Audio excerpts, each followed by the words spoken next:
All right, let's get right into it. Today, we're talking about the secret weapon, the master plan that really separates professional software engineers from hobbyists. It's the one thing that stands between a successful project and, well, absolute chaos. So let's put it this way. Imagine you wanted to build a house. Would you just, show up to an empty plot of land and start throwing bricks around, kind of hoping for the best? No way, right? You'd want a detailed, solid plan before anyone even thinks about hammering a single nail. Because without that plan, we all know what happens. The result is totally predictable. Absolute chaos. We're talking wasted money, wasted time, and a final product that isn't just a mess, it's probably dangerous. And here's the thing, creating software is no different. Believe it or not, it follows the exact same logic. When you just jump in and start coding without a clear plan, you're not being some kind of creative genius. You're just building a messy, unstable disaster that's pretty much guaranteed to collapse. So, this is where the pros come in. They use something called the Software Development Lifecycle, or SDLC for short. Think of it as the ultimate master blueprint. It's what brings order to all that potential chaos and transforms a simple idea into a functional, reliable product.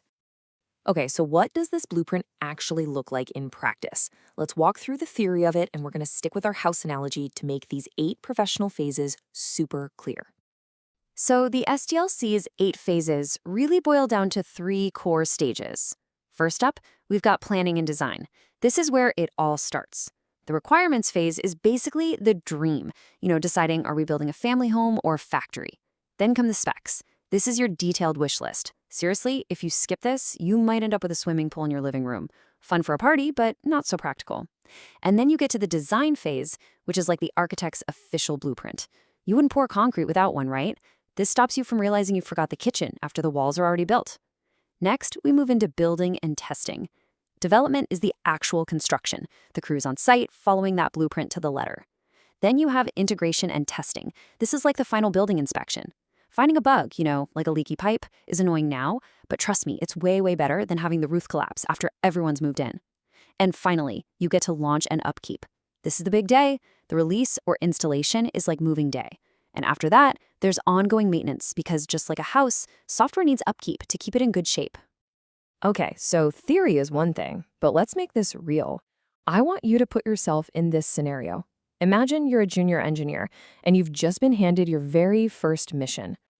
Now listen up, because here is the single most important rule for this mission, and honestly for your entire career. You might want to write this down or just tattoo it on your brain. You cannot safely upgrade what you do not understand.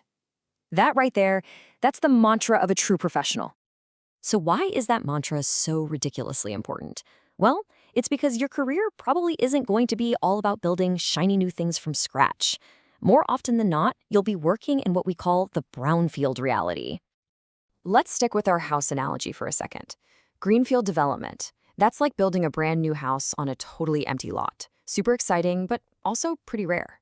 The reality is, most professional work is brownfield. That's like being hired to renovate a beautiful old house, but the original blueprints are long gone.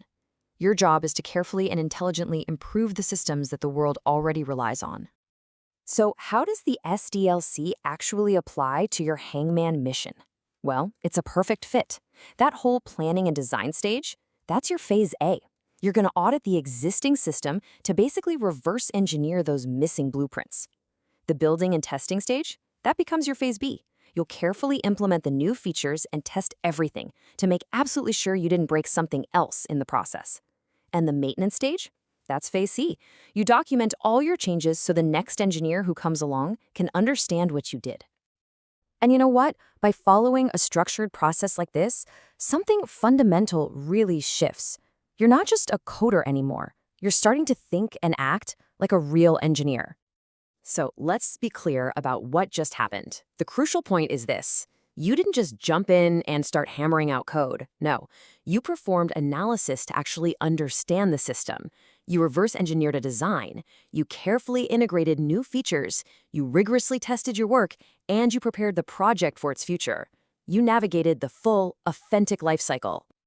And that right there, that is the difference between chaos and structure. It's what separates a project that falls apart from one that actually lasts. You now have the professional's blueprint, the SDLC. So the only real question left is, what are you going to build with it?